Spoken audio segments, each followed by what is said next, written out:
ماہ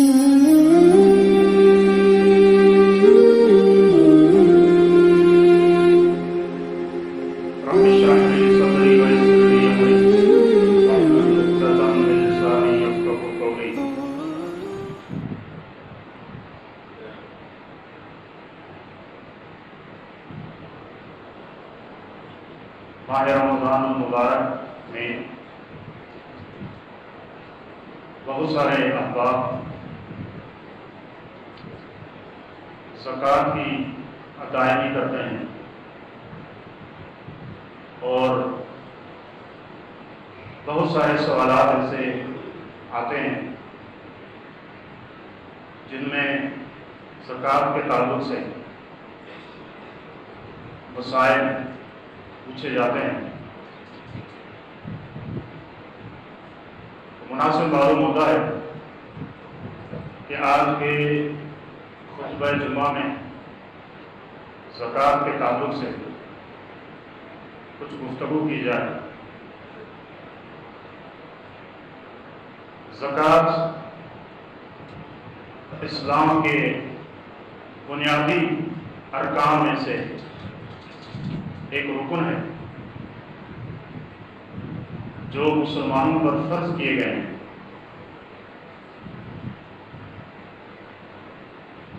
اسلام کی بنیاد 5 ارکان پر رکھی گئی ہے، اس طرح ابن عمر رضی اللہ عنہ کی حدیث بخاری اور مسلم میں موجود ہے۔ بنی الاسلام علی 5 شہادت لا الہ الا اللہ وان محمدا عبدہ ورسولہ واقام الصلاۃ وایتاء الزکاۃ والحج وصوم رمضان۔ اسلام کی بنیاد 5 چیزوں پر رکھی گئی۔ سب سے پہلے شہادتیں، گواہی دینا کہ اللہ کے سوا کوئی معبود برحق نہیں ہے اور محمد صلی اللہ علیہ وسلم اس کے بندے اور رسول ہیں۔ اور دوسرا اقام الصلاۃ، نماز کو قائم کرنا۔ اور تیسرا ایتاء الزکاۃ، زکوٰۃ کو ادا کرنا۔ اور اسی طرح حج اور ماہ رمضان کے روزے۔ یہ اسلام کے 5 بنیادی ارکان ہیں، ان میں سے تیسرا رکن زکوٰۃ کا معلوم ہوا۔ زکوٰۃ کے حوالے سے قرآن و سنت کے دلائل بہت زیادہ ہیں۔ قرآن کریم نے زکوٰۃ کو نماز کے ساتھ ذکر کیا ہے۔ وَأَقِیمُوا الصَّلَاةَ وَآتُوا الزَّکَاةَ وَارْکَعُوا مَعَ الرَّاکعِینَ۔ نماز پڑھو اور زکوٰۃ ادا کرو۔ جہاں بھی بیشتر مقامات میں نماز کا ذکر ہے، وہیں اس کے ساتھ ساتھ رب کریم نے زکوٰۃ کا بھی ذکر کیا ہے۔ اور اللہ کے رسول صلی اللہ علیہ وسلم کا یہ فرمان بھی بڑا اہم ہے کہ امرت ان اقاتل الناس حتی یشہدوا ان لا الہ الا اللہ۔ مجھے اس چیز کا حکم دیا گیا ہے۔ اللہ کے رسول جب یہ فرمائے کہ مجھے حکم دیا گیا ہے، تو حکم دینے والے کون ہوں گے؟ ظاہر ہے اللہ رب العزت کی ذات ہے۔ کس چیز کا حکم دیا گیا ہے؟ کہ میں لوگوں سے قتال کروں، جہاد کروں، حتی یشہدوا ان لا الہ الا اللہ، یہاں تک کہ وہ لا الہ الا اللہ کی گواہی دیں، لا الہ الا اللہ کی گواہی دیں۔ اور وَأَنَّ مُحَمَّدَ رَسُولُ اللَّهِ، اور محمد اللہ کے رسول ہیں۔ اور وَيُقِيمُوا الصَّلَاةَ وَيُؤْتُوا الزَّکَاةَ، اور نماز کی ادائیگی کریں اور زکوٰۃ کو ادا کریں، نماز قائم کریں اور زکوٰۃ کو ادا کریں۔ فَإِذَا فَعَلُوا ذَلِكَ عَصَمُوا مِنِّي دِمَاءَهُمْ وَأَمْوَالَهُمْ إِلَّا بِحَقِّ الْإِسْلَامِ۔ فرمایا کہ جب وہ یہ کام کر لیں گے، توحید کو اپنا لیں گے اور نماز پڑھیں گے، زکوٰۃ کی ادائیگی کریں گے، تو اب ان کے جان مال حرام ہے، اب یہ مسلمان ہیں۔ الا بحق الاسلام، اسلام کا حق باقی رہے گا۔ فحسابهم علی اللہ تعالی، یہ تو تھا ان کا ظاہری معاملہ، باقی ان کے باطن میں کیا ہے اس کا حساب اللہ ان سے لے گا۔ تو یہ نبی علیہ السلام کا فرمان سیدنا ابو بکر صدیق رضی اللہ تعالیٰ عنہ نے جب مانعین زکوٰۃ ان کے دور میں ظاہر ہوئے اور وہ مصر تھے کہ ان لوگوں سے قتال کرنا ہے، اور سیدنا عمر رضی اللہ تعالیٰ عنہ کہہ رہے تھے کہ کیف تقاتل قوما، آپ ایسے لوگوں سے کیسے قتال کر سکتے ہیں جو لا الہ الا اللہ پڑھتے ہیں، ان سے تو قتال نہیں ہو سکتا۔ سیدنا ابو بکر صدیق رضی اللہ عنہ نے فرمایا کہ اللہ کے نبی صلی اللہ علیہ وسلم نے یہ بھی تو فرمایا تھا الا بحق الاسلام، ان کے جان اور ان کے مال محفوظ رہیں گے جب وہ اسلام کا حق ادا کریں گے۔ فإن الزکاۃ من حق المال، اور یہ جو زکوٰۃ ہے یہ مال کا حق ہے۔ اور سیدنا عمر رضی اللہ عنہ کہتے ہیں سیدنا ابو بکر صدیق رضی اللہ تعالی عنہ کی یہ بات ہی صحیح تھی، اللہ نے میرا سینہ بھی کھول دیا کہ یہی حق ہے، اور دیگر صحابہ کرام نے بھی اس پر متفق ہو گئے، اتفاق کر لیا، اور اس طرح یہ اجماع ہو گیا صحابہ کا اس مسئلے پر کہ جو مسلمان ہونے کا دعویٰ کرتا ہے لیکن وہ زکوٰۃ نہیں نکالتا، ایسے شخص سے اسلامی حکومت بالجبر بالقوت قتال کر کے بھی زکوٰۃ لے سکتی ہے۔ تو یہ زکوٰۃ کا معاملہ ہے، اور اس کی فرضیت کے کچھ دلائل ذکر کرنے کے بعد اب ہم اس کی کچھ حکمتیں جاننے کی کوشش کرتے ہیں کہ زکوٰۃ ہے کیا، اس کا فلسفہ کیا ہے، اس کی حقیقت کیا ہے، اور اسلام میں کون کون سی چند حکمتیں ہیں جو ہمیں نظر آتی ہیں جو زکوٰۃ کے اندر موجود ہیں۔ سب سے پہلے یہ سمجھیں کہ زکوٰۃ یہ عربی زبان میں زکا اس کی اصل ہے زکا یزکو زکاتن، جس کا معنی ہوتا ہے پاکیزگی، یعنی زکوٰۃ میں کیا ہے مال پاک ہوتا ہے، پاک ہوتا ہے، اور کس سے پاک ہوتا ہے؟ مال میں جو آفات آتی ہیں، جو مصیبتیں آتی ہیں، جو پریشانیاں آتی ہیں، حادثات ہوتے ہیں، ایک تو اللہ کا حق ادا کرنے کے بعد اس طریقے سے یہ مال پاک ہو جاتا ہے۔ اور پاکیزگی کی ایک وجہ یہ بھی ہے کہ بخل انسانی نفس کی ایک بڑی کمزوری ہے، وَتُحِبُّونَ الْمَالَ حُبًّا جَمًّا، اللہ رب العزت فرماتا ہے کہ تم مال سے بہت زیادہ محبت کرتے ہو، اور يَحْسَبُ أَنَّ مَالَهُ أَخْلَدَ، انسان یہ سمجھتا ہے کہ یہ مال اس کے پاس ہمیشہ رہے گا یا ہمیشہ اس کو رکھے گا، یہ دونوں ترجمے کیے گئے ہیں۔ تو اس اعتبار سے جب انسان مال میں سے زکوٰۃ ادا کرتا ہے، اللہ کا حق ادا کرتا ہے، تو یہ بخل، کیونکہ مال جو انسان کو محبوب ہے، اور محبوب چیز کی قربانی اسی لیے دی جاتی ہے کہ ایک اور چیز ہے جو اس سے بھی زیادہ محبوب ہے، اس لیے تو گویا کہ اس طریقے سے بخل سے انسان یہ جو بڑی جو ایک گندی ایک عادت ہے، صفت ہے بخل کی، اس سے بھی انسان کا تزکیہ ہوتا ہے۔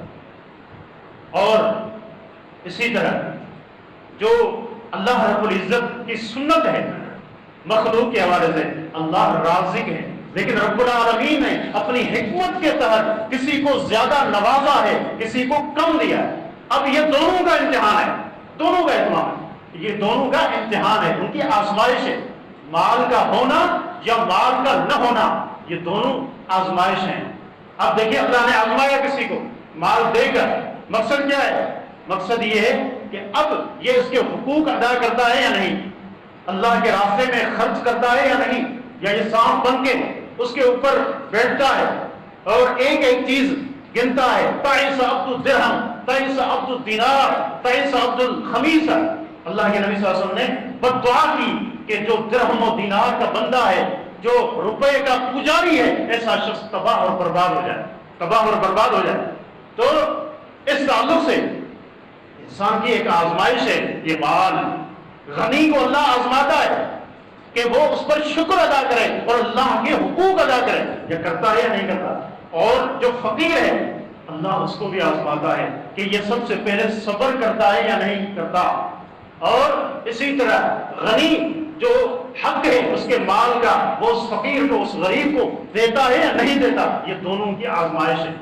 اور دونوں ہی فتنے ہیں، مال بھی فتنہ ہے عربی میں کہتے ہیں قاد الفقر ان یکون کفرا، قریب ہے کہ جو فقر ہے یہ انسان کو کفر تک پہنچا دے۔ آپ دیکھیں کہ آج ان جگہوں میں جو پسماندہ ہیں، جہاں کے لوگ غریب ہیں، خط غربت سے نیچے زندگی بسر کر رہے ہیں، باطل فرقے بھی اپنا کام وہیں پہ کر رہے ہیں، فلاحی اداروں کے نام پر لوگوں کو دے کر افریقہ اور ہمارے جو علاقے ہیں جیسے تھر ہے یا دیگر جو پسماندہ علاقے ہیں، وہاں قادیانی لابی، عیسائی مشینریاں، NGOs مختلف مقاصد کے تحت کام کر رہے ہیں۔ تو یہ مال کا ہونا یہ بھی ایک فتنہ ہے، نہ ہونا بھی فتنہ ہے، اللہ دونوں سے آزماتا ہے۔ اور بہت ساری ایسی خبریں ہمیں ملتی ہیں کہ کچھ علاقوں کے اندر ایسی خبریں آئیں کہ کچھ لوگ خواب دیکھتے ہیں کہ یہاں سے نکل کے باہر یورپ میں جائیں، اس سے ان کی زندگی سنور جائے گی۔ بہت سارے لوگ ایسے انہوں نے جو یورپی جو کونسلیٹ ہیں، سفارت خانے ہیں، انہیں خطوط لکھے، یہ کہا کہ ہم قادیانی ہیں اور یہاں ہماری جان کو خطرہ ہے، لہذا اپنے ملک میں ہمیں پناہ دو۔ یعنی مقصد کیا تھا کہ یہاں سے کسی طریقے سے نکل جائیں، اور یہ ایک شارٹ کٹ راستہ ہے جس کے ذریعے وہاں تک پہنچ جاتے ہیں، اور یہ نام نہاد مسلمان تھے جنہوں نے اس طرح کیا۔ تو بہت ساری ایسی چیزیں ہیں، والعیاذ باللہ۔ تو مال ایک فتنہ ہے، آزمائش ہے انسان کی، اس کو آزمائش سمجھیں۔ اللہ کسی کو دے کر آزماتا ہے، کسی سے مال روک کر آزماتا ہے، یہ دونوں آزمائش ہیں۔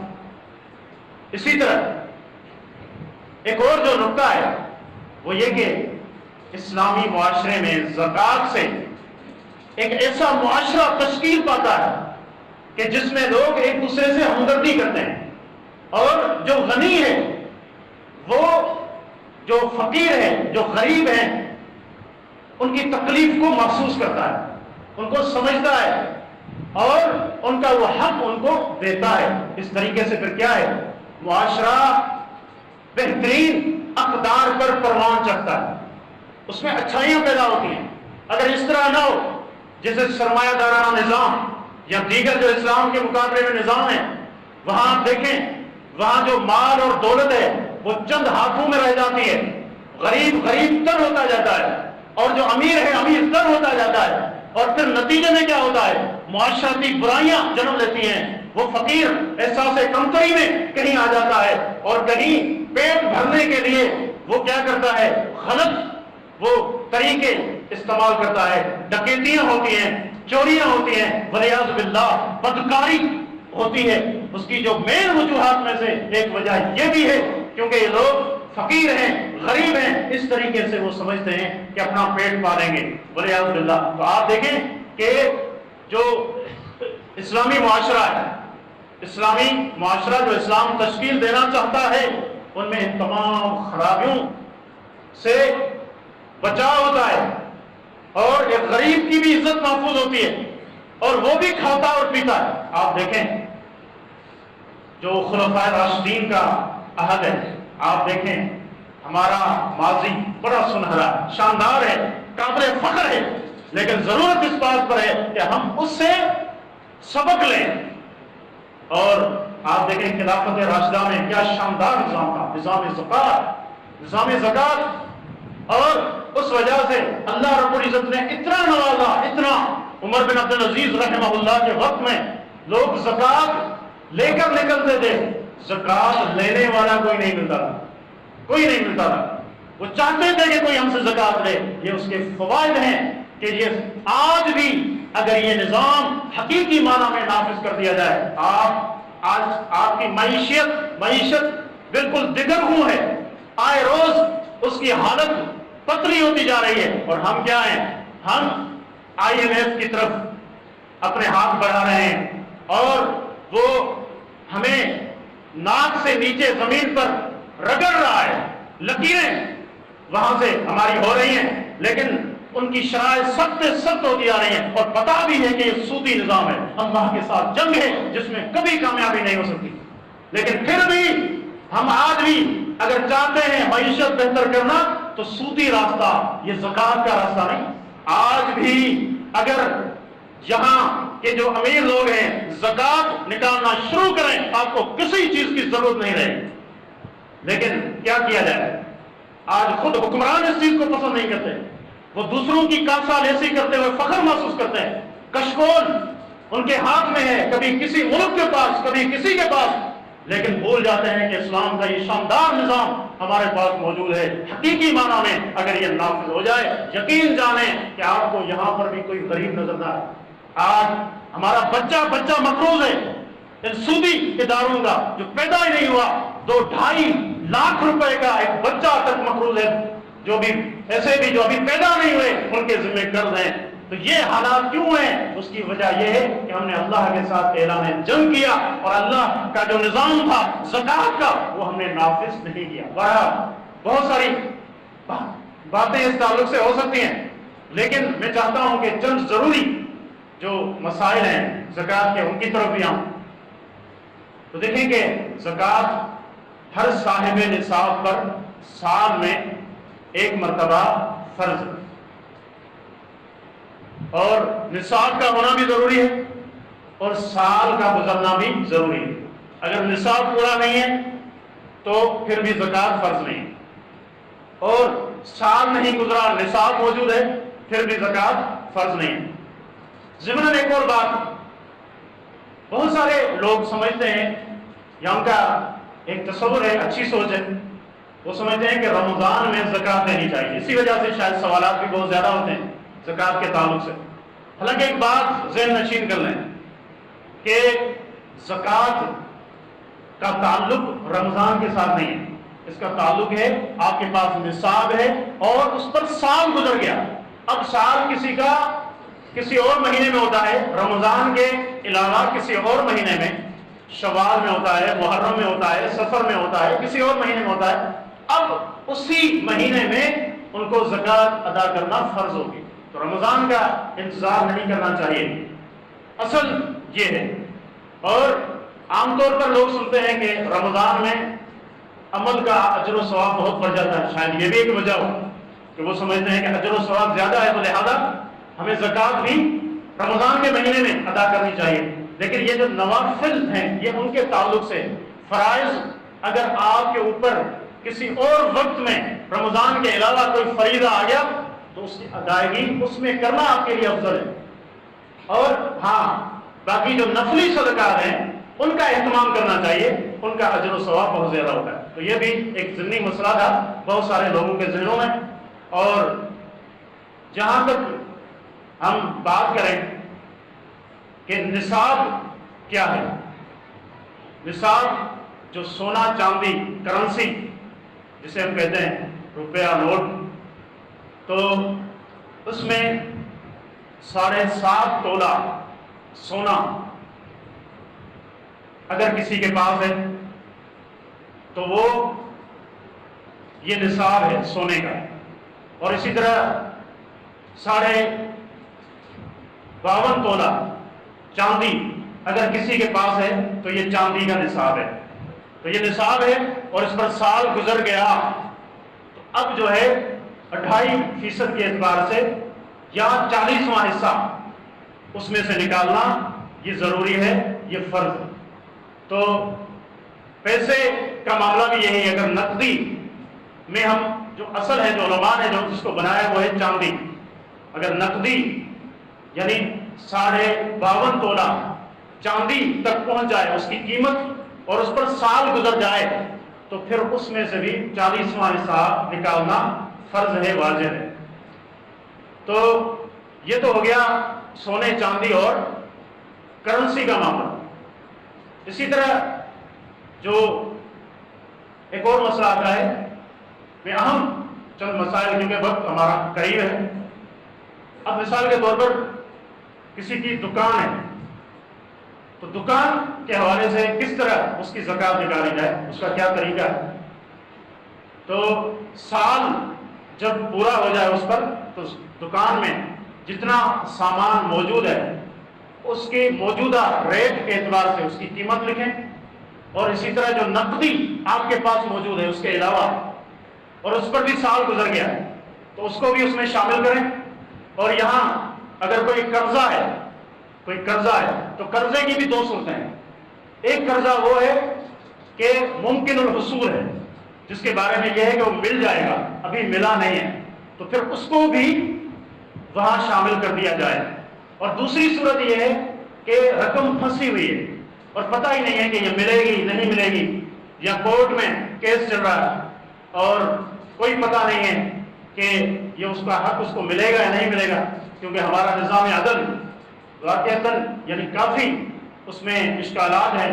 بہت مشکل سے کوئی شاید قسمت والا ہو کہ اللہ تعالیٰ اس نظام میں اس کو عدل دلائے، تو وہاں عدالتوں میں کئی کیس ہوتے ہیں، پھنسے ہوتے ہیں، اور ہم دیکھیں گے عدالتی نظام سے ہم سب سے پوری دنیا میں پیچھے ہیں، اور جہاں بھی جائیں جس سے بھی تعلق کریں، جس کا بھی معاملہ کہیں پھنسا ہوا ہے وہ بیچارہ پریشان ہے، حقدار پریشان ہوتا ہے۔ برا یعنی ایسا اندیشہ ہے کہ وہ رقم ملے یا نہیں ملے گی تو پھر اس کو شامل نہ کریں، لیکن اگر وہ رقم بعد میں مل جائے تو پھر 1 سال گزشتہ کی زکوٰۃ اس میں سے ادا کر لے۔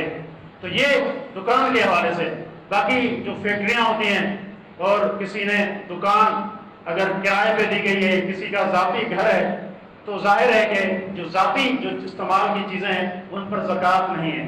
گھر آپ نے بنایا ہے رہنے کے لیے، اس پر کوئی زکوٰۃ نہیں ہے۔ آپ کی سواری ہے، گاڑی ہے، چاہے وہ کتنی مہنگی کی نہ ہو، ذاتی استعمال کے لیے ہے تو اس پر زکوٰۃ نہیں ہے۔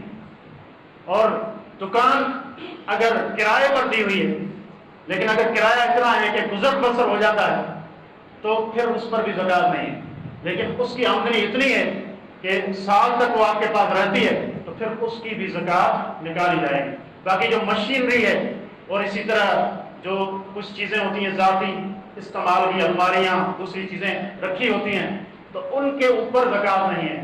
باقی جو ان سے جو منفعت ہے، جو تجارت جو ہو رہی ہے، تو اس فائدے پر زکوٰۃ ہوگی۔ تو بہرحال بہت ساری باتیں اس تعلق سے ہو سکتی ہیں، لیکن وقت ہمارا پورا ہو رہا ہے۔ تو یہاں جو اہم ترین مقصد تھا میرا وہ یہ تھا کہ ایک تو زکوٰۃ کے حوالے سے کچھ غلط فہمیاں ہیں جیسے رمضان کے تعلق سے، اس کا بھی ازالہ ہو جائے، اور دوسرا جو بھائی یہ زکوٰۃ ادا کرتے ہیں، یقیناً یہ بڑا عظیم یہ عمل ہے۔ زکوٰۃ کی ادائیگی میں کوئی کوتاہی نہیں کرنی چاہیے۔ والذین یکنزون الذھب والفضہ، اللہ تعالیٰ فرماتا ہے کہ جو لوگ سونے اور چاندی کو کنز کرتے ہیں، خزانہ بنا کر رکھتے ہیں، ولا ينفقونها في سبيل اللہ، اللہ کے راستے میں اسے خرچ نہیں کرتے، فبشرهم بعذاب علیم، اے نبی صلی اللہ علیہ وسلم آپ ان کو عذاب علیم کی، المناک عذاب کی ان کو بشارت دیں۔ یوم یحمى علیہا فی نار جہنم، فرمایا کہ قیامت کے دن جو ان کا یہ جو مال ہے، یہ سونا ہے، چاندی ہے، ان کو آگ پر تپایا جائے گا، گرم کیا جائے گا، فتقوی بہا جباہہم، ان کی پیشانیاں اور ان کے پہلو اور ان کی پیٹھیں اس سے داغی جائیں گی۔ ھذا ما کنزتم لانفسکم، کہا جائے گا یہ وہ مال ہے جو دنیا میں تم کنز کرتے تھے، جو جمع کر کے رکھتے تھے، فذوقوا ما کنتم تکنزون، آج اس کا مزہ چکھو جو تم دنیا میں جمع کر کے خزانہ بنا کے رکھتے تھے، اللہ کے راستے میں خرچ نہیں کرتے تھے۔ نبی علیہ السلام نے فرمایا کہ روز قیامت وہ مال جس کی زکوٰۃ نہیں دی جاتی وہ گنجے سانپ کی شکل اختیار کرے گا اور اپنے مالک کے پیچھے ہوگا، وہ اس سے بھاگتا پھرے گا اور وہ کہے گا کہاں بھاگ رہے ہو؟ انا کنزک انا مالک، میں تو تیرا خزانہ ہوں، دنیا میں تو بڑی محبت کرتا تھا اور بڑا سمیٹ سمیٹ کے تجوریوں میں بھر کے رکھتا تھا، آج کیوں مجھ سے بھاگتے ہو؟ میں تو وہی ہوں، والعیاذ باللہ۔ تو اس تعلق سے اپنے محاسبے کی بھی ضرورت ہے، اور یہاں یہ بھی ذہن میں رکھیں کہ زکوٰۃ کے مصارف اللہ نے ذکر کیے ہیں، ابھی وقت نہیں ہے کہ میں ان کو تفصیل سے ذکر کروں، تو کوشش کریں کہ انہی میں سے ان کو زکوٰۃ دیں۔ اور آج ایک بہت بڑا ایک مسئلہ ہے ہمارے معاشرے کا، جو جن کو ہم کہتے ہیں پیشہ ور گداگر، یہ بھی بہت زیادہ ہر جگہ آپ کو نظر آتے ہیں، جہاں گھر سے باہر نکلے نہیں بیسیوں لوگ جو ہے مل جاتے ہیں جو مانگ رہے ہوتے ہیں۔ یاد رکھیں قرآن کریم نے فرمایا کہ آپ کے جو حقدار ہیں وہ کون ہیں؟ وہ ہیں جن کو اللہ نے ذکر کیا جو واقعی فقیر ہیں، جو مساکین ہیں، جن کو آپ جانتے ہی نہیں ہیں، جنہوں نے اپنا پیشہ ہی یہ بنا لیا ہے، اور یہ لوگ اس لحاظ سے بھی مجرم ہیں کہ یہ حقداروں کا حق یہ لے لیتے ہیں، لہذا اور اسی طرح ایک اور چیز بھی کہ جو دیندار لوگ ہیں فاسق اور فاجر کو بھی علماء نے ذکر کیا ہے کہ اس کو زکوٰۃ نہ دی جائے الا یہ کہ اس کو نصیحت کی جائے اور امید ہو کہ وہ دین کی طرف لوٹے گا. لیکن آج ہمیں پتہ ہی نہیں ہوتا کہ ہم کن کو جو ہے زکوٰۃ دیتے ہیں. یہ بہت بڑی ذمہ داری بھی ہے جس کو محسوس کریں. یہ نہ ہو کہ آپ کی یہ زکوٰۃ بجائے اس کے کہ نیک کاموں میں استعمال ہو اور جو عیاشیوں میں اڑا دی جائے, غلط کاموں میں جو ہے اڑا دی جائے, اور آپ گویا کہ معاون بن گئے ان چیزوں کے. لہذا بہت ضرورت ہے.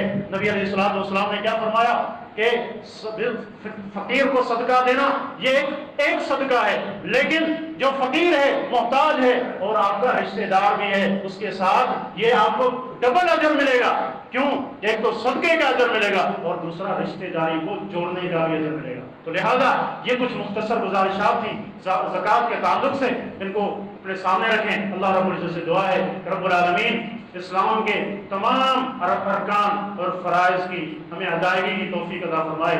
اللہ رب العزت ہم سے راضی ہو جائے اور ہمارے تمام عبادات, ہماری تمام جو کوششیں ہیں جو ہم کرتے ہیں ان کو خالص اپنی رضا کے لیے کر دے اور ان کو شرف قبول عطا فرمائے. هذا وبالله التوفیق وصلی اللہ علی نبینا محمد وعلی آلہ وصحبہ.